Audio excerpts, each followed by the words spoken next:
It is Wednesday, May 19th. I'm Sam Cedar. And I'm Lucy Steiner. Which one of these stories will you be talking about today?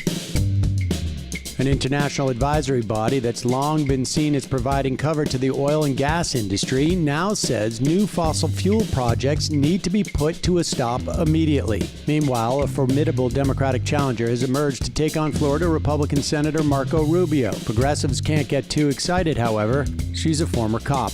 Lastly, both chambers of Congress have now passed a bill designed to address the spike in anti-Asian hate crimes. 63 Republicans stood to oppose it for reasons only they will ever truly understand. You're listening to Majority.fm's AM Quickie, and these are the stories you need to know.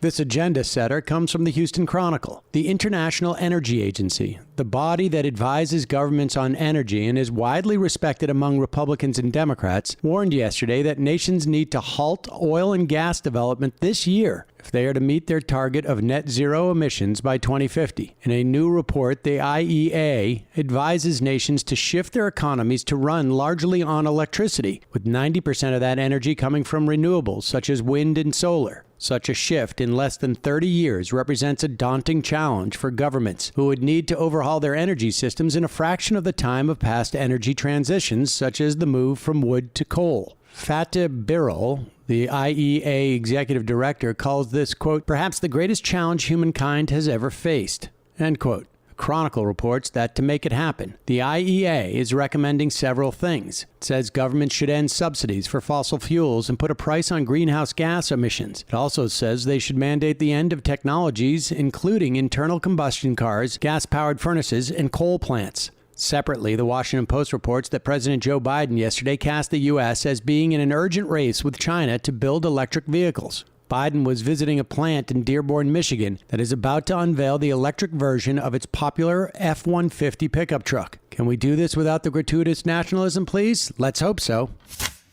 Here's a battleground race to watch. The Washington Post reports that Democratic Representative Val Demings, who raised her national profile as one of the House managers prosecuting Donald Trump's first impeachment, plans to run for the Senate in Florida in a bid to unseat Republican Senator Marco Rubio. Demings is now the most high-profile Democrat seeking to take on Rubio. If she wins the party primary, she will be a formidable opponent against the incumbent. The race will certainly receive national attention, but Rubio won't be easy to beat. Trump won Florida in 2020, and Rubio has the former president's full support. Still, the former Orlando police chief turned politician has seen her star rise in her brief time in Washington, even making the short list of President Biden's possible vice presidential picks. The Post says Rubio is viewed favorably by more Florida voters than not, but his approval is under 50%, which suggests he has some vulnerability. A Democrat with knowledge of Demings' strategies said the Congresswoman is entering the race early in the hope of galvanizing support from key players to box out other potential candidates and avoid a messy primary. Key among them is Representative Stephanie Murphy, another rising star in Florida Democratic circles, and the first Vietnamese American woman to be elected to Congress. Murphy has been on a listening tour across the state in anticipation of her Senate run. She's also a moderate, so there's still room for a strong progressive in the primary. Majority.fm's AM Quickie is fueled by JustCoffee.coop. Just Coffee is a worker-owned coffee roaster based in Madison, Wisconsin that has sponsored the Majority Report for nearly a decade. Check out their collection of fair trade roasts, including our own Majority Report blend. And regardless of what you order, receive 10% off your order when you use the code MAJORITY at checkout. And all shipping is free. That's coupon code MAJORITY at JustCoffee.coop. The opposition here is puzzling. NBC News reports that the House yesterday passed a Senate bill to address the rise in anti-Asian hate crimes during the COVID-19 pandemic. Hawaii Senator Mazie Hirono introduced the bill in March alongside New York Representative Grace Meng, both Democrats. Last month, the Senate passed it 94-1. Yesterday's House vote was 364-62. All 62 no votes were from Republicans. Texas Republican Representative Chip Roy said ahead of the vote that he didn't support the measure because he didn't think it would be effective. Yeah, right. According to NBC, the legislation directs the Department of Justice to expedite the review of COVID-related hate crimes that were reported to law enforcement agencies and help them establish ways to report such incidents online. The bill also directs the Attorney General and the Department of Health and Human Services to issue guidance on how to mitigate racially discriminatory language in describing the pandemic. Ahead of the vote, House Democrats maintain the legislation will prevent the spate of attacks against Asian Americans. Meng, who represents a district in Queens with a large Asian American population, said her community has faced despicable and sickening acts of hate and violence over the last year and a half. The bill's passage in the House paves the way for it to head to President Biden's desk. He's expected to sign it later this week. Now we should ask, what more can be done?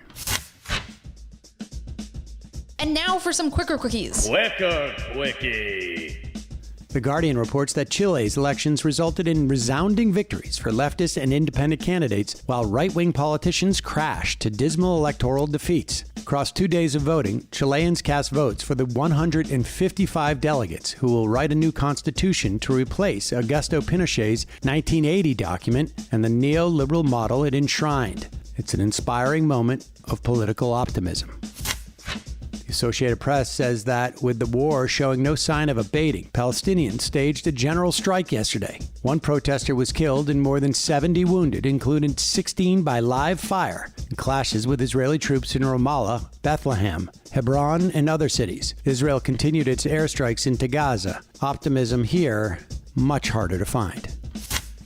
CBS News reports that Texas Governor Greg Abbott issued an executive order yesterday that will bar public schools and most other government entities from requiring masks. The order bans any government entity from mandating masks, with fines of up to $1,000 for those who don't comply. Talk about useless grandstanding. Axios reports that the FBI is investigating what it describes as a massive scheme to illegally finance Maine Republican Senator Susan Collins' 2020 re-election bid. The FBI believes a Hawaii defense contractor, then called Navitech, illegally funneled $150,000 to a pro-Collins super PAC and reimbursed donations to Collins' campaign. Collins helped the contractor secure an $8 million Navy contract before most of the donations took place. What a way to say you're welcome. Isn't that sweet? Quicker quickie.